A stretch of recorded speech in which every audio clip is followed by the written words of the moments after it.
Hello students, good evening everyone. Welcome back to DS Deoria. आप सभी का बहुत बहुत स्वागत है आपके अपने YouTube channel DS Deoria by Deepak sir में। तो बच्चों, आज बात करने वाला हूं क्लास 10th मैथमेटिक्स एक्सरसाइज 1.2 के क्वेश्चन नंबर 5, 6 और 7 के बारे में। बिल्कुल full explanation with full concept के साथ, because you know that concept is the power of mathematics.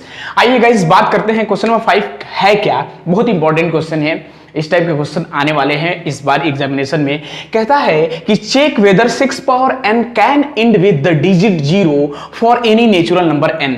6 power n कहे, चाहे 4 पावर n कहे, चाहे 2 पावर n कहे, तो इस टाइप वाले क्वेश्चन को कैसे सॉल्व करना है उसका मेथड सीख लीजिए गाइस।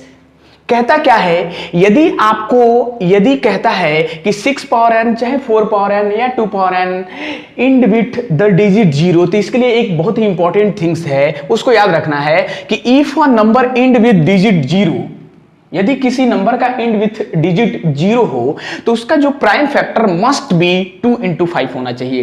यानी जो भी नंबर इंड विथ 0 कहता है गाइज, उसके लिए prime factors must be 2 into 5 के फॉर्म में आना चाहिए। यानी prime factor must be 2 into 5 के फॉर्म में जो आएगा वही इंड विथ डिजिट 0 होगा। जैसे हमारा क्या हो सकता है, 10 हो जाएगा, जैसे 100 हो जाएगा, जैसे 1000 हो जाएगा। इसका इंड जो डिजिट है वो 0 है। ऐसे टाइप वाले नंबर हमारा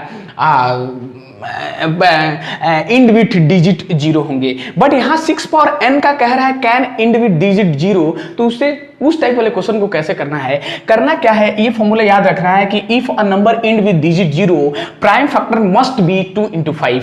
सो यहां से क्या हो जाएगा, 6 पावर n को हमको बनाना है, तो 6 power n can be written as that is equal to 6 का जो फैक्टर होगा वो 2 into 3 हो जाएगा। इसका पावर n है और इसको हम लिख सकते हैं 2 power n into 3 power n। होगा कि नहीं होगा, क्योंकि 6 का प्राइम फैक्टर 2 into 3 होगा। अब यहां से जो हमारा निकल के आ रहा है, here 2 and 3 are the only prime factor of, here 2 and 3 are the only prime factor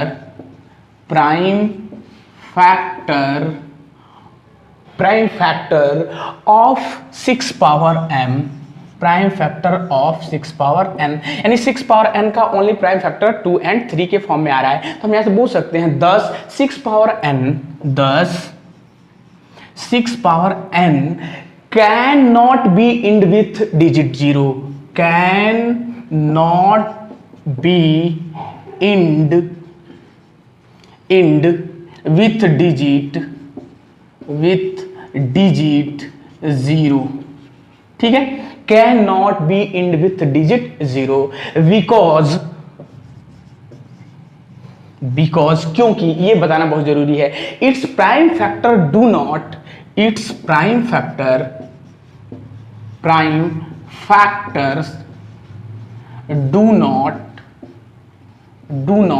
क्या, prime factors do not containing pair of 2 into 5,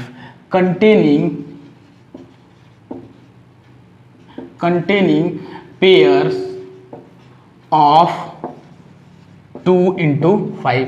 यानी जो प्राइम फैक्टर्स आ रहा है वो नहीं कंटेन कर रहा है 2 into 5 के फॉर्म में, इसलिए 6 power n can not be end with the digit 0 होगा। इस टाइप वाले क्वेश्चंस का प्रॉब्लम हम गाइस इसी तरह से सॉल्व करेंगे। यदि 6 पावर n की जगह पे 4 पावर n आ जाता है, 4 पावर n, तो हम इसको लिख सकते हैं 2 का whole square to the power n can be written as 2 to the power 2n हो जाएगा। और सेम यही स्टेटमेंट लिख देंगे। यदि 2 पावर n का क्वेश्चन आता है तो हम इसको 2 to the whole power n और सेम यही स्टेटमेंट लिख देंगे। तो इस तरह के क्वेश्चन का रिक्वायर्ड आंसर हो जाएगा। यदि अच्छा लगेगा तो वीडियोस को लाइक शेयर जरूर कर दीजिए गाइस। ओके स्टूडेंट्स, अब ये बात करते हैं नेक्स्ट क्वेश्चन नंबर 6 की। क्वेश्चन नंबर 6 है कि explain why 7 into 11 into 13 plus 13 and 7 into 6 into 5 into 4 into 3 into 2 into 1 plus 5 are composite number. बहुत ही इंपॉर्टेंट क्वेश्चन है गाइज, ये क्वेश्चन आता ही आता है, तो इस तरह का क्वेश्चन जरूर आप तैयार रखिए। कैसे करते हैं, इसको एक्सप्लेन वाई कर रहा है कि इसको एक्सप्लेन करके बताइए कि ये कंपोजिट नंबर है तो कैसे है। तो सबसे पहली बात तो आपको याद होना चाहिए कि कंपोजिट नंबर किसे कहते हैं। A number which have more than 2 factors are called composite number. ये ऐसा नंबर जिसका 2 या 2 से ज्यादा फैक्टर होता है उस नंबर को हम लोग कंपोजिट नंबर कहते हैं। तो कैसे करना है इस वाले क्वेश्चन को, तो यहाँ 2 क्वेश्चन दिए गए, एक ये और एक ये, तो हम यहाँ 1 by 1 कर दे रहे हैं। तो यहाँ से ये दे रहा है कि 7 × 11 × 13 + 13, इसको हम लिख सकते हैं गाइस, आप ध्यान से देखिए तो ये 13 दोनों में कॉमन है कि नहीं है। हम यहाँ से क्या कर लेंगे, 13 को कॉमन कर लेंगे। So that is equal to 13 × यहाँ से क्या बच जाएगा 7 × 11 और ये प्लस का 1 बच जाएगा, यहाँ से 13 कॉमन हो जाएगा। तो यहाँ से ये निकल के क्या आ गया, दैट इज इक्वल टू 13 × 7 11 जा 77 अब +1 78 हो जाएगा कि नहीं।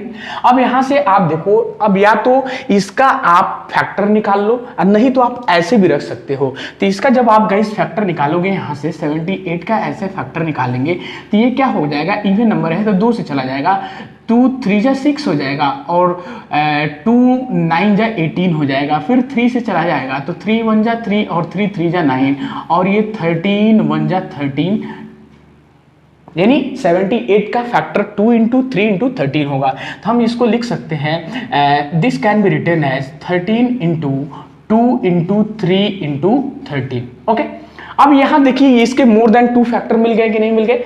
तो इस तरह से वाले क्वेश्चन को आपको ऐसे बनाना है। और दूसरा बात यहां से क्या कह रहा है, दूसरा आपका दिया हुआ है कि 7 × 6 × 5 × 4 × 3 × 2 × 1 +5, so this can be written as, आप देखिए दोनों में 5 कॉमन हो जाएगा, 5 दोनों में है तो 5 इज द कॉमन।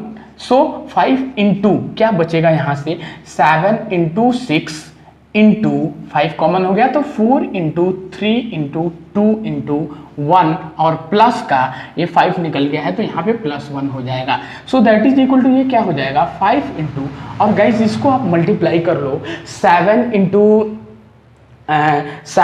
6 × 4 × 3 × 2 का मल्टीप्लाई करोगे तो ये आ जाएगा 1008 और ये प्लस का 1 हो जाएगा। So that is equal to क्या आ जाएगा 5 × 1009 आ जाएगा। और ये भी क्या रख रहा है 5 × 1009 का भी आप फैक्टर कर सकते हो, बट यहाँ से भी देखो तो ये मोर देन 2 फैक्टर है कि नहीं है। तो यहाँ से जो क्लियरली बन के आ रहा है कि clearly it's so that the given number has more than 2 factor, यानी इस और इस दोनों का मोर देन 2 फैक्टर्स मल्टीपल्स बन के आ रहे हैं, hence it is a composite number. तो गाइज ये जो नंबर दिया गया है ये कंपोजिट नंबर है। तो ये इस क्वेश्चन का कंप्लीट रिक्वायर्ड सॉल्यूशन होगा, यानी इस टाइप वाले क्वेश्चन को आपको ऐसे ही करना है। यदि अच्छा लगे तो वीडियो को लाइक शेयर जरूर कर दे अपने फ्रेंड्स में। अब आइए बात करते हैं नेक्स्ट क्वेश्चन नंबर 7 की। क्वेश्चन नंबर 7 बहुत बड़ा क्वेश्चन है, उसको हम बुक से ही रीड कर दे रहे हैं। सुनिएगा, कह रहा है there is a circular path around a sports field, Sonika takes 18 minutes to drive 1 around of the field while Ravi takes 12 minutes for the same. Suppose they both start at the same point and at the same time and go in the same direction. After how many minutes will they meet again at the starting point? यानी 2 लोग हैं, एक सोनिका है और एक रवि है, circular path पे दौड़ रहे हैं, सर्कुलर टाइप का जैसे हम लोग वॉकिंग करते हैं उसी तरह का क्वेश्चन है। तो वॉकिंग में जो सोनिका है वो एक राउंड सर्किल लगा रही है कंप्लीट, तो उसको 18 मिनट्स लग रहा है, जबकि रवि एक राउंड लगा रहा है उसको तो 12 मिनट लग रहा है। तो कह रहा है कि सपोज दोनों एक साथ एक ही टाइम पे वॉकिंग करते हैं मींस या रनिंग करते हैं तो कितने मिनट बाद वो फिर पुनः दोबारा मिलेंगे। तो गाइज इस टाइप वाले क्वेश्चन को हमको बहुत ही आसानी से सॉल्व कर सकते हैं। इसके लिए आपको क्या करना पड़ेगा, जो आपका सोनिका है तो सोनिका जो है सोनिका का 18 मिनट्स लग रहा है, 18 मिनट्स टाइम लग रहा है वॉकिंग में, और जो रवि है रवि का आपका 12 मिनट्स टाइम लग रहा है। तो आपको क्या करना है कि 18 और 12 का प्राइम फैक्टर निकाल देना है। तो 18 का फैक्टर क्या हो जाएगा आपको पता है 2 9 या 18 हो जाएगा, तो 2 × 3 × 3, और वैसे ही 12 का फैक्टर निकाल दीजिए तो 4 3 या 12 हो जाएगा, मीन्स 2 इंटू 2 इंटू 3 हो जाएगा। अब यहाँ पे कह रहा है कि जब दोनों एक साथ रनिंग स्टार्ट कर रहे हैं तो कब किस समय दोनों एक ही साथ मिलेंगे। तो गाइज ऐसे वाले क्वेश्चन का हमको क्या करना है, एलसीएम फाइंड करना है। क्या करना है, एलसीएम फाइंड करना है, यानी LCM of 18 into 12 is equal to, आपको पता है एलसीएम कैसे फाइंड करते हैं, जो दोनों में कॉमन है उसको ले लेंगे, यानी 2 कॉमन है, फिर यहाँ से देखो 3 कॉमन है उसको ले लेंगे, उसके बाद जो नंबर बचते हैं उसको भी मल्टीपल करके लिख देते हैं, यानी 2 इंटू फिर यहाँ से 3 हो जाएगा कि नहीं हो जाएगा। अब इसको मल्टीप्लाई कर लीजिए, तो 2 3 जा 6, 2 3 6, 6 दूनी 12, अब 12 36 मिनट, ये इसका आंसर हो जाएगा। यानी 36 मिनट बाद दोनों एक साथ एक ही टाइम पे मिलेंगे। ये इस क्वेश्चन का कंप्लीट रिक्वायर्ड सॉल्यूशन हो जाएगा गाइस। तो हमें लगता है कि ये क्वेश्चन बहुत अच्छे से तरीके से समझ में आ गया होगा, तो इसे लाइक शेयर जरूर कर दें। यदि चैनल फर्स्ट टाइम है तो सब्सक्राइब कर दें, नोटिफिकेशन बेल को प्रेस करके ऑल पे क्लिक कर दें। हमारे वीडियोज आते रहते हैं, तो अच्छा लगे तो वीडियोज को शेयर जरूर करिए अपने फ्रेंड्स में, अपने मित्र में, देवरिया के हर एक स्टूडेंट्स को बता दीजिए। फिर मिलते हैं नेक्स्ट वीडियो में। Thank you so much, thank for watching.